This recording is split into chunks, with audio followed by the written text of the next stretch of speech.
Et à la fin de la vidéo, ça t'explique c'est quoi qu'il y a de nouveau, c'est YFood. Alors surtout, tu t'en vas pas à quel?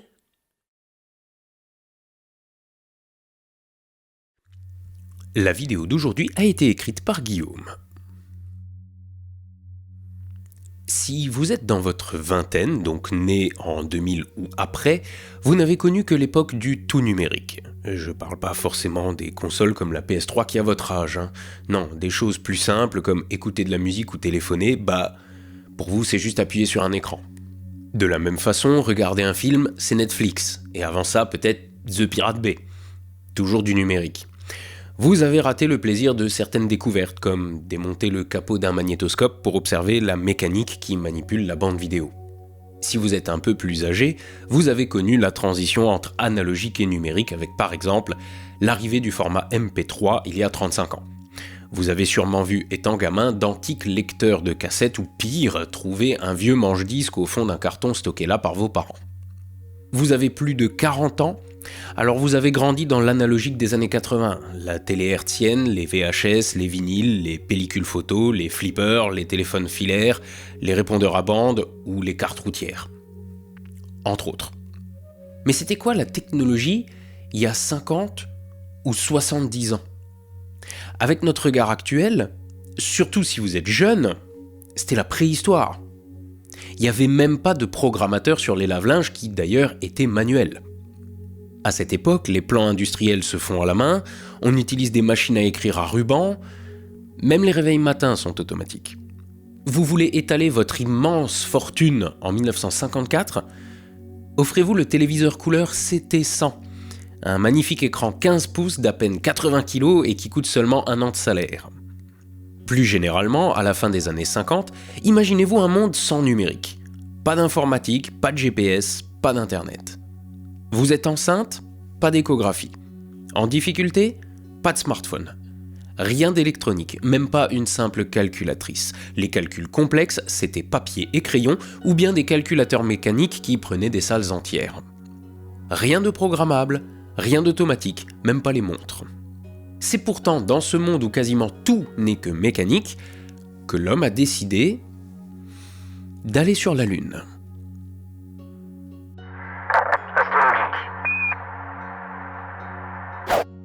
« 1945. Les deux grandes puissances encore debout sont prêtes à se partager le monde. Enfin, non. Pas se le partager. Parce que chacune le veut pour elle seule. Commence donc une course à l'armement pour envoyer des trucs exploser le plus loin possible et annihiler l'adversaire sans bouger de son canapé. Pour cela, les deux camps récupèrent le concept de lanceur balistique et sa mise en application par le moustachu il y a peu. Le missile V2. A noter que, techniquement, le V2 était top et pas top. Top parce qu'il inaugure pas mal de nouvelles techniques, que ce soit pour les ergols et les systèmes de largage. Et pas top parce qu'avec sa précision de 7 à 17 km, militairement il servait pas à grand chose. Toujours est-il qu'il est le point de départ de ce qui deviendra les missiles intercontinentaux. Missiles qui eux-mêmes serviront de base aux lanceurs spatiaux. Regardons du côté des USA. Quand ils décident d'envoyer des trucs dans l'espace, qu'est-ce qu'ils ont de disponible ? Dans les années 50, l'oncle Sam arrive à faire des lanceurs d'une portée supérieure à 3000 km. Alors c'est super pour bombarder les communistes, mais surdimensionné pour atteindre l'orbite terrestre. Ce sont donc les missiles Redstone, d'une portée de moins de 300 km, qui seront utilisés pour les premiers satellites Explorer, en partant du principe que la Terre est ronde, bien sûr. Pour la façon dont étaient calculées les trajectoires à la main, vous avez mon excellente, superbement écrite et génialissime vidéo juste là. Et je précise que c'est Guillaume qui a écrit ça. Bon. Mais ce qui nous intéresse dans cet épisode, ce ne sont pas les mises sur orbite, mais l'exploration lunaire, et plus particulièrement, quelques-uns des problèmes techniques rencontrés. Par exemple, vous feriez comment, vous, pour déclencher un mécanisme à un moment précis du vol, sans télémétrie, commande à distance, ni ordinateur de bord ? Pour orienter des panneaux solaires vers le soleil et l'antenne vers la Terre, sans connaître l'inclinaison de votre sonde, ni aucun feedback de l'appareil ? Pour prendre des photos, sans être sur place, les numériser et les transmettre sans informatique. Cherchez pas, on va voir ça ensemble. Alors, commençons avec le séquencement des missions. Dans un lancement spatial, il y a énormément d'étapes qui doivent se dérouler dans un ordre précis, mais surtout avec un timing et des durées rigoureuses. On parle là de temps d'allumage et de puissance de propulsion ou du déclenchement de la séparation des étages. Comment faire pour déployer des panneaux solaires une fois la sonde éjectée par le lanceur, et pas trop tôt ou trop tard? Sur un engin moderne, on a des capteurs, des caméras de vol, des instruments de mesure qui confirment chaque étape, envoient des données à l'ordinateur de bord, qui analyse ses paramètres et adapte le pilotage à chaque seconde de la mission. Mais pas dans les années 50. Il n'y a pas de capteur de ce type, ce qui fait office d'ordinateur de vol est rudimentaire, voire inexistant, et aucun programme ne s'ajuste aux conditions de la mission. À part quelques indications radar et une télémétrie rudimentaire, les ingénieurs sont quasiment aveugles à ce qui arrive à la sonde et n'ont que très peu de moyens d'agir sur celle-ci. En revanche, ils ont leurs calculs. Ils savent à quelle altitude et vitesse la fusée et la sonde doivent se trouver à chaque instant du vol. Donc, pour déclencher les différents processus au bon moment, il suffit de calculer les timings et ensuite d'ajouter une simple minuterie. Une poussée doit durer 45 secondes pour atteindre une certaine vitesse ? Ok, on installe une minuterie qui coupe l'alimentation en ergol au bout de 45 secondes. Pareil pour le déploiement des panneaux solaires et une multitude d'autres événements. Alors, bien sûr, c'est loin d'être une solution parfaite. Toutes les étapes s'enchaînent mécaniquement, sans vérification, en supposant que les précédentes se soient bien déroulées. C'est d'ailleurs ce qui a fait échouer la sonde Ranger 3.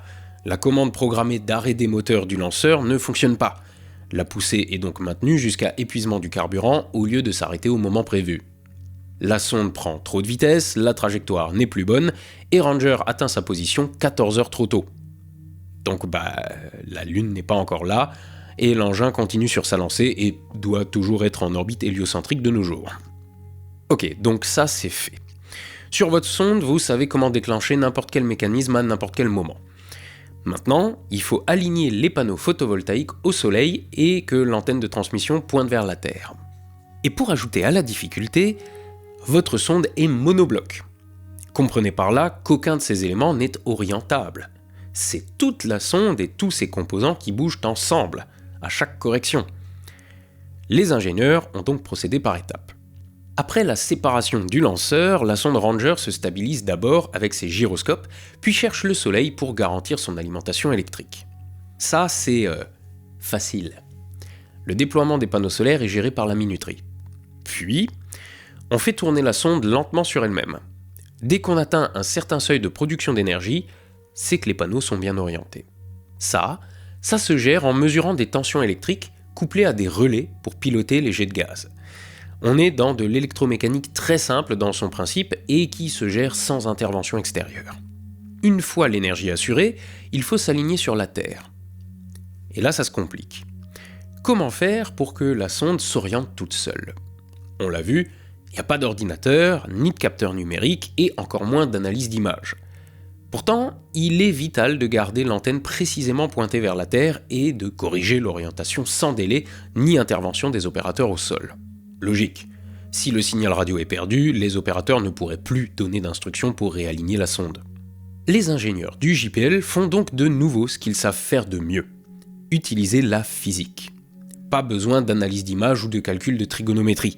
Juste un guidage basé sur un système low-tech inventé en 1878, par définition rudimentaire, mais pour autant très efficace. L'espace, c'est vide. Ça n'émet et ne renvoie pas de rayonnement infrarouge. Donc c'est froid. Ouais, à moins 270 degrés, on peut dire que ça caille un peu. Perdue dans cette immensité, la Terre, en comparaison, est très chaude. Comptez autour des 27 degrés de moyenne. Dans ces conditions, et pour un capteur thermique, impossible de la rater. Mais je le redis, on parle bien de capteur. N'allez pas imaginer une image comme celle des caméras infrarouges de nos jours. Il n'y a aucune photo ni visuel dans ce procédé.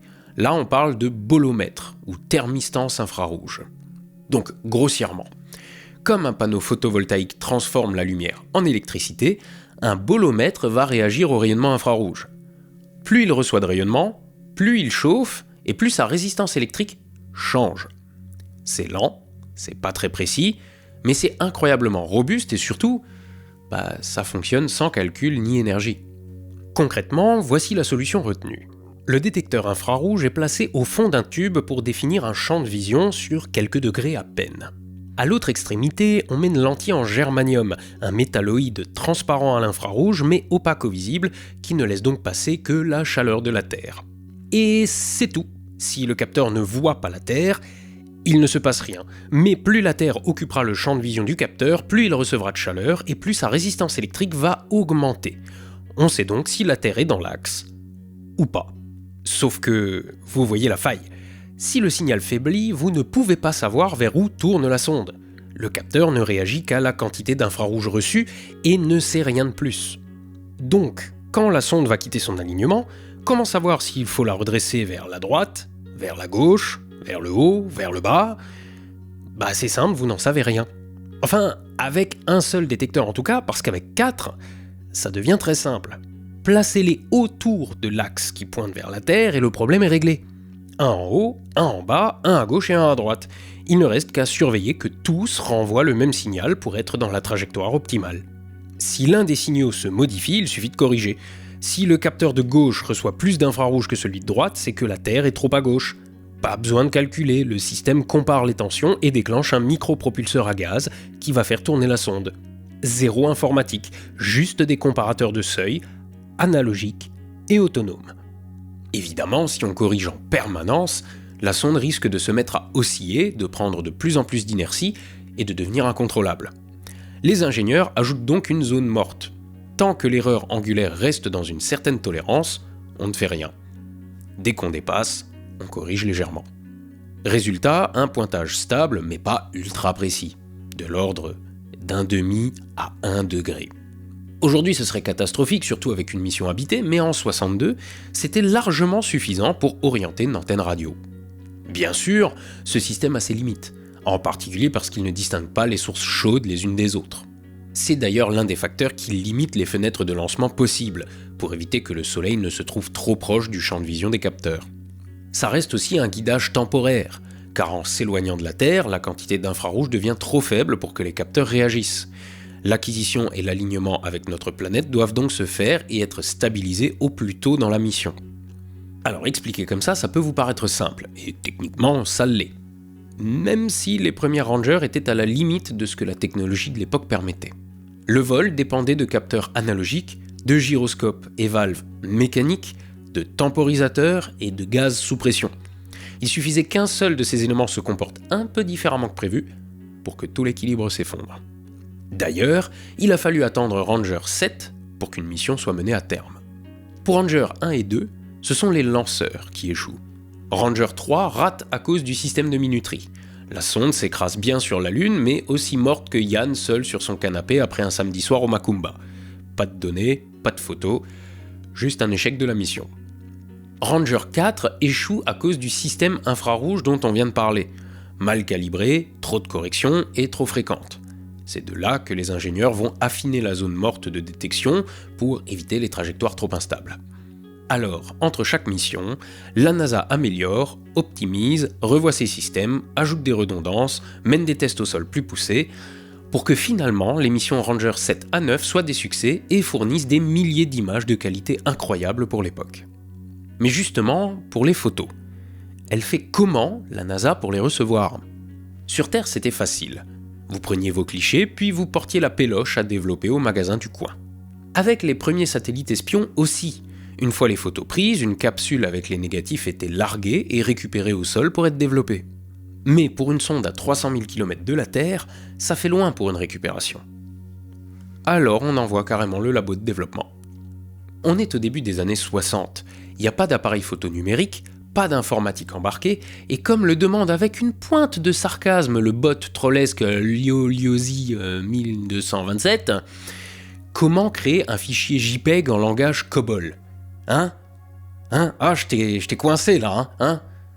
Et ben là aussi les ingénieurs ont, contrairement à d'autres, utilisé leur tête.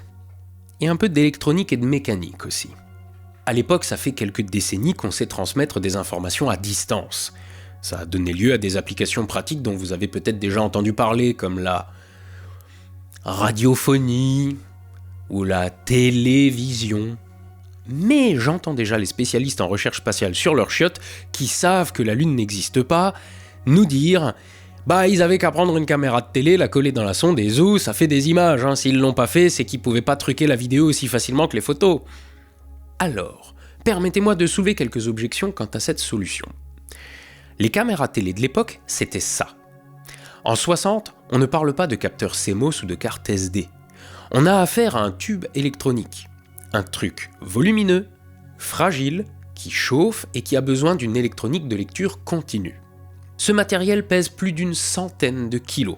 Alors même en enlevant le pied et 2-3 bricoles autour, ça fait encore pas loin de 70 kilos de matos pour des centaines de watts de consommation, plus une unité de contrôle séparée reliée par un câble épais comme le poignet. Bien sûr, il y avait aussi des systèmes mobiles pour les directs sur le terrain, plus petits. Enfin, plus petits, mais qui avaient quand même besoin d'un groupe électrogène pour fonctionner et d'un camion relais pour renvoyer le signal vers la régie principale. L'autre point, c'est qu'une caméra produit un flux continu. Même en noir et blanc et en basse définition, on parle de centaines de milliers de pixels par seconde. Sauf qu'à l'époque, les sondes spatiales transmettent à des débits dérisoires, parfois quelques kilobits par seconde. Et encore quand tout va bien. Pour le programme Ranger, il n'y a pas de mémoire embarquée, pas de bande magnétique, pas de stockage pour faire tampon en attendant l'envoi des données. Tout ce qui est capté doit être transmis en temps réel ou bien est perdu. Il est donc techniquement impossible d'envoyer un flux vidéo. Et enfin, tous ces matériels sont conçus pour fonctionner sur Terre, pas dans le vide spatial. Donc développer des appareils spécialement pour une mission importante et spectaculaire comme marcher sur la Lune, là oui, ça vaut le coup. Même si ça coûte cher et que ça prend du temps. Mais pour l'instant, on a besoin de matériel pour des missions qui servent à tester des équipements, valider des techniques, qui ne doivent pas coûter cher et dont on sait qu'elles risquent fort d'échouer. Donc on fait au plus simple. On prend des photos. Et en plus, on aura une meilleure résolution d'image. Ceci étant, on en revient au problème de départ. On sait transmettre des informations par radio, on sait prendre des photos, mais comment on fait pour transmettre des photos par radio ? Les ingénieurs vont ruser un peu. Ils ne vont pas scanner les photos imprimées sur papier, mais des négatifs. Vous allez comprendre pourquoi, mais d'abord une précision technique. Vous ne pouvez pas utiliser un film négatif argentique brut qui a été exposé. Il faut d'abord le fixer et le développer. Pour cela, on le trempe dans 3 bains chimiques, puis on rince à l'eau et on fait sécher. Sur Terre, pas de problème, vous pouvez même le faire chez vous. En microgravité dans le vide spatial, ça devient un peu plus tendu pour gérer des liquides, la température et le séchage. Il va donc falloir s'adapter et pour le coup, on va voir comment ont fait les Russes. Après tout, ce sont les premiers à avoir pris des photos de la Lune grâce aux sondes Luna, et ce, 5 ans avant les États-Unis. Tout commence à l'Institut de recherche scientifique de la télévision de Leningrad en avril 1958. Le système Yenisei y est conçu pour prendre des photos sur pellicule, la développer automatiquement, puis la scanner et l'envoyer par signal radio. Pour la prise de vue, le double composant optique de la caméra prend 2 clichés simultanément à travers un objectif de 200 et 500 mm. Les soviétiques ont donc des plans larges et d'autres plus serrés. Pour le développement, ils misent sur des compartiments étanches en adaptant le processus conventionnel des 3 bains et du séchage. On a donc des négatifs exploitables et nous voilà au cœur de l'opération. Comment scanner l'image ? En très résumé, pour lire le négatif, il faut d'abord de la lumière. On a donc un mini tube cathodique qui envoie un rayon lumineux continu balayer le négatif ligne par ligne. Et je dis bien un rayon continu, ça a son importance et on y revient de suite. Derrière le négatif se trouve une cellule photosensible. En fonction de la teinte du négatif, elle va recevoir plus ou moins de lumière et donc produire plus ou moins d'électricité. Ce courant est amplifié, converti en signal radio et le tout est envoyé vers la Terre. Le problème vient du rayon continu dont je vous parlais. Il génère des données en continu, alors que la sonde a besoin de temps pour convertir et transmettre le signal.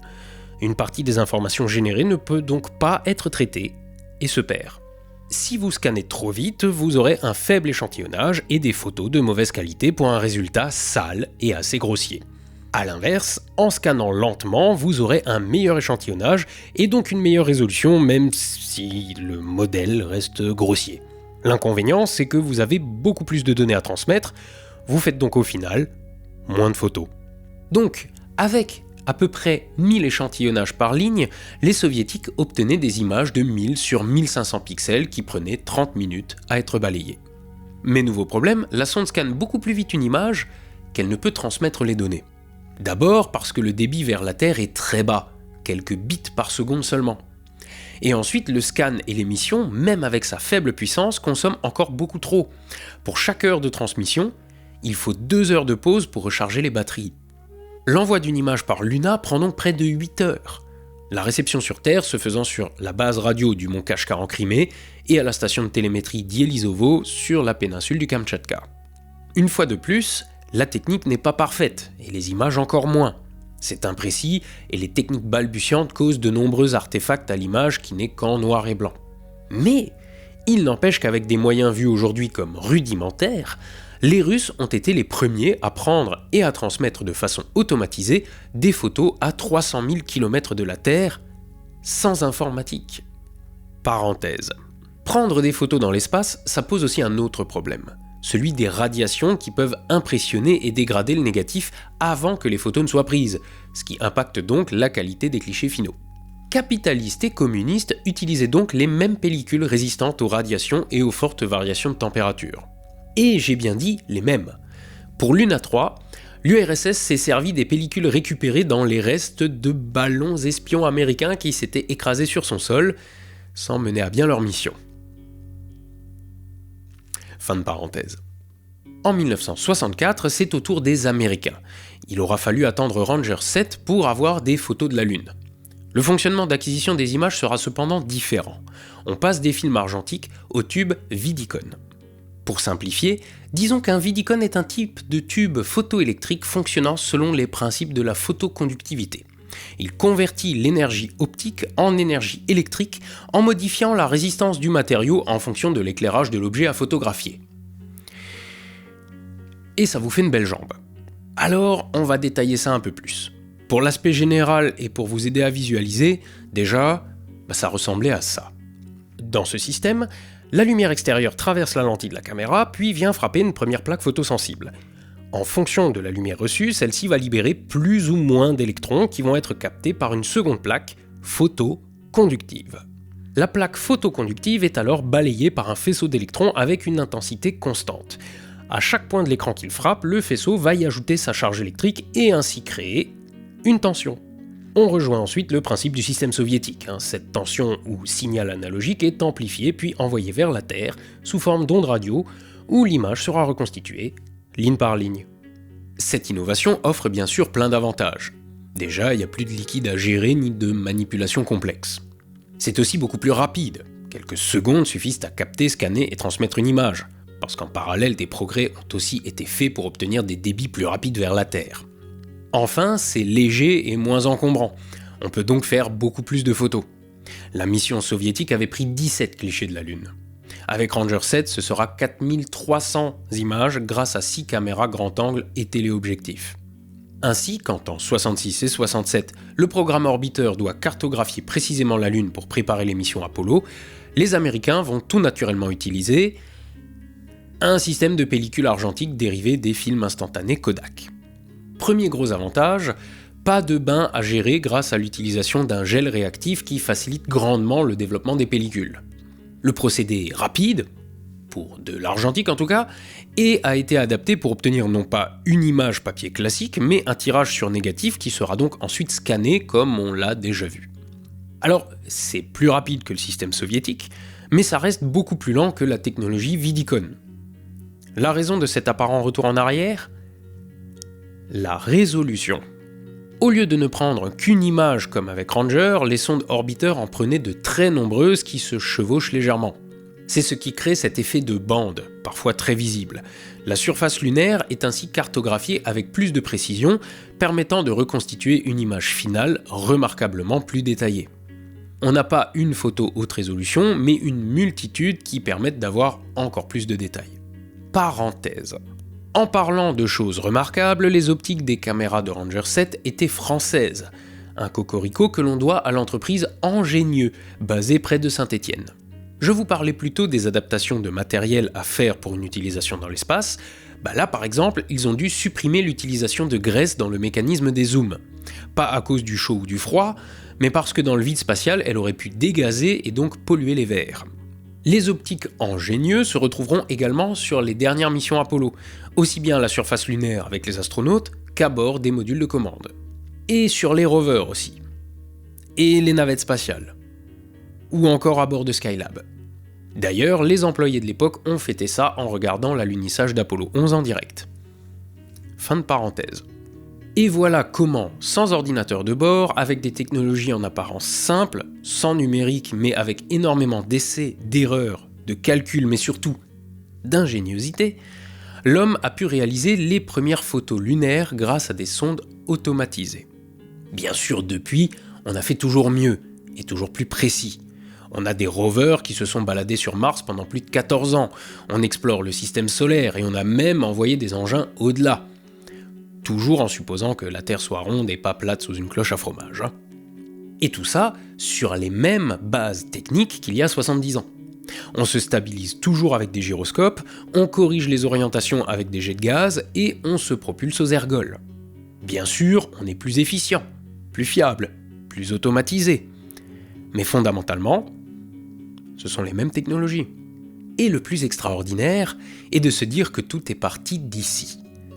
D'un point sur lequel se trouve tout ce que vous aimez, tout ce que vous connaissez, tout ce dont vous avez jamais entendu parler, tous les êtres humains qui aient jamais vécu. Une scène minuscule dans l'immense arène cosmique.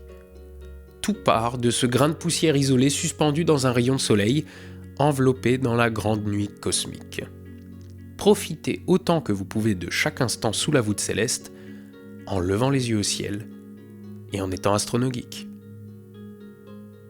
À la revoyure.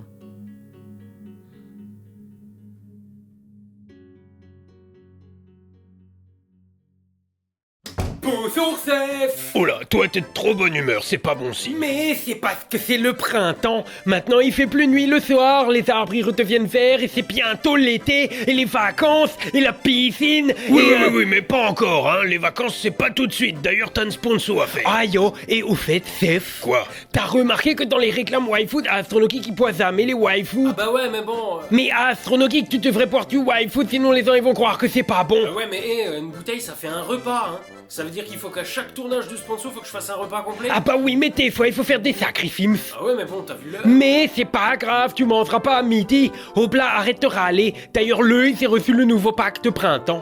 Avant Wi-Food, des fois, ils vendaient tes bouteilles à la cerise. Mais maintenant, ils sont décidés de la vendre toute l'année. Alors pour fêter ça, ils l'ont mise dans le pack du printemps. Mit pèse ou manque. Et le pack de printemps, c'est un gros 6 pack, quel. Dedans, tu as pas 6 bouteilles, tu en as 18. 6 mangues, 6 pèses et 6 cerises. Si tu achètes 3 packs, normalement ça coûte 71,82€. Sauf que là, avec le pack du printemps, il est à 59,99€. Et avec le code AstronoYouTube, il coûte plus que 53,99€. Et même que le code il marche sur le pack du printemps, mais aussi sur tout le reste du site, quel. C'est comme ta habitude. Juste que si tu prends un abonnement, il marche pas. Oh là, Astronogeek P30, on n'a pas 3 heures non plus, parce que si la réclame elle est trop longue, alors les gens ils vont râler. Donc ne oublie pas, tu utilises le code AstronoYouTube, ou bien le lien qui est dans la description, une 10% de réduction. Oh là, moi, s'arrête la réclame, hein. Dépêche-toi, Astronogeek.